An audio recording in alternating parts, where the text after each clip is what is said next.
Item ಯಾವುದೇ ಇರಲಿ try ಮಾಡಿ ಆಚಿ ಚಿಕನ್ ಮಸಾಲಾ. ಆಚಿ ಚಿಕನ್ ಮಸಾಲಾ. ಶಾಲೆ ಅಂದ್ರೆ ಭದ್ರ ಕಟ್ಟಡ, ಸಾಕಷ್ಟು ಕೊಠಡಿಗಳು, ಅಗತ್ಯ ಸೌಲಭ್ಯಗಳು ಇರಬೇಕು. ಆದ್ರೆ ಶೈಕ್ಷಣಿಕವಾಗಿ ಹಿಂದುಳಿದ ಯಾದಗಿರಿ ಜಿಲ್ಲೆಯಲ್ಲಿ ಮಕ್ಕಳಿಗೆ ಕಲಿಯಲು ಕೊಠಡಿಯೇ ಇಲ್ಲದ ಸ್ಥಿತಿ ಎದುರಾಗಿದೆ.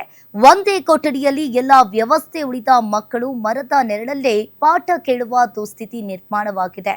ಇನ್ನು ಶಿಕ್ಷಣ ವ್ಯವಸ್ಥೆಯ ನೈಜ ಚಿತ್ರಣವನ್ನ ತೆರೆದಿಡುವ ಈ ಸ್ಟೋರಿಯನ್ನೊಮ್ಮೆ ನೀವು ನೋಡಿ.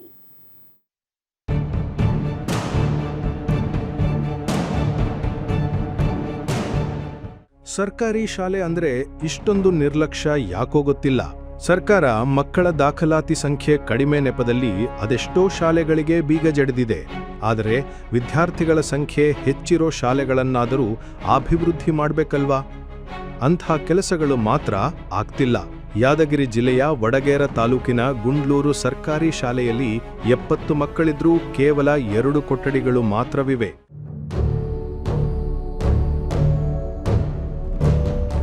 1ರಿಂದ 5ನೇ ತರಗತಿವರೆಗೂ ಇಲ್ಲಿ ಶಿಕ್ಷಣ ನೀಡುತ್ತಿದ್ದು, ಇರೋ 2 ಕೊಠಡಿಗಳ ಪೈಕಿ ಒಂದನ್ನ ಅಡುಗೆ ಕೋಣೆಯಾಗಿ ಬಳಕೆ ಮಾಡಲಾಗ್ತಿದೆ. ಮತ್ತೊಂದು ಕೊಠಡಿಯಲ್ಲಿ ತರಗತಿಗಳನ್ನು ನಡೆಸೋದರ ಜೊತೆ ಶಾಲಾ ಕಚೇರಿಯನ್ನಾಗೂ ಮಾಡಿಕೊಳ್ಳಲಾಗಿದೆ. ಹೀಗಾಗಿ ಈ ಶಾಲೆಯಲ್ಲಿ ಮಕ್ಕಳಿಗೆ ಮೂಲಭೂತ ಸೌಲಭ್ಯಗಳೇ ಇಲ್ಲದಂತಾಗಿದೆ. ನಮ್ಮಲ್ಲಿ ರೂಮ್ ಸಮಸ್ಯೆ ಅವ್ರಿ, ರೂಮ್ ಮಾಡಿ ಕೊಡ್ಬೇಕ್ರಿ. ಒಂದೇ ರೂಮ್ದಾಗ ಪಾಠ ಮಾಡ್ತಾರೆ. 1ರಿಂದ 5ನೇ ತರಗತಿ ಬೇಕ್ರಿ. ನಾವು ಎಕ್ಸ್ಟ್ರಾ ಕ್ಲಾಸ್ ಬೇಕ್ರಿ. ನಮಗೆ ಗಿಡದ ಕೆಳಗೆ ಕುಂತು ಪಾಠ ಮಾಡ್ತಾರೆ. ಇನ್ನು 1ನೇ ತರಗತಿಯ ಮಕ್ಕಳಿಗೆ ಮಾತ್ರ ಕೊಠಡಿಯಲ್ಲಿ ಪಾಠ ನಡೀತಿದೆ. 2ರಿಂದ 5ನೇ ತರಗತಿಯವರೆಗಿನ ವಿದ್ಯಾರ್ಥಿಗಳಿಗೆ ಶಾಲೆಯ ಆವರಣದಲ್ಲಿರುವ ಮರವೇ ತರಗತಿಯಾಗಿ ಮಾರ್ಪಟ್ಟಿದೆ.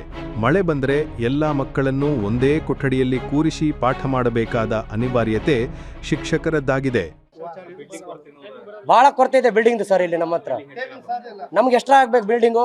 ಹುಡುಗರಿಗೆ ಶೌಚಾಲಯ ಇಲ್ಲ. ಹೊರಗಡೆ ಮೇನ್ ರೋಡಲ್ಲಿ ಹುಚ್ಚ ಹೋಯ್ತಾರೆ ಹುಡುಗರು. ಟೀಚರ್ಸ್ ಬೇಕು.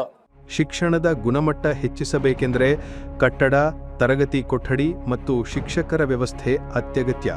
ಆದರೆ ಪಾಠ ಮಾಡೋದಕ್ಕೆ ಕೊಠಡಿಯೇ ಇಲ್ಲ ಅಂದ್ರೆ ಇದೆಂಥ ಶಾಲೆ ಎನ್ನುವಂತಾಗಿದೆ. ಇನ್ನಾದರೂ ಸರ್ಕಾರ ಈ ಶಾಲೆ ಬಗ್ಗೆ ಗಮನಿಸಿ ತ್ವರಿತಗತಿಯಲ್ಲಿ ಸೂಕ್ತ ವ್ಯವಸ್ಥೆ ಮಾಡಬೇಕಿದೆ. ನಾಗಪ್ಪ ಮಾಲಿ ಪಾಟೀಲ್, ಗ್ಯಾರಂಟಿ ನ್ಯೂಸ್, ಯಾದಗಿರಿ.